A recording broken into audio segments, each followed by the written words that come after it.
Morning everyone. দেখো সকাল সকাল আজকে ছাদে উঠেছি, যেহেতু ছাদে কাজ আছে। তোমরা তো জানোই কালকে আমার ছেলের বার্থডেতে ছাদেই হয়েছে। আর তোমরা আমার গলার ভয়েস শুনে বুঝতেই পারছো আমি হাঁপাচ্ছি রীতিমতো ছাদে উঠে।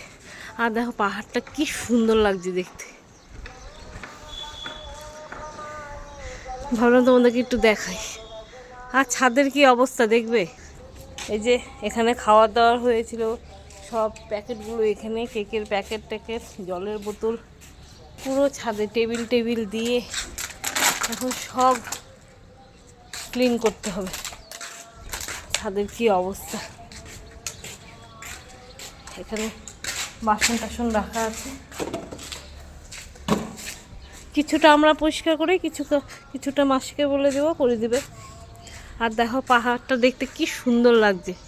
আমি তো ছাদে উঠি না সকালবেলা করে কোনোদিনও, তো আজকে উঠলাম। তো দেখো কি সুন্দর লাগছে।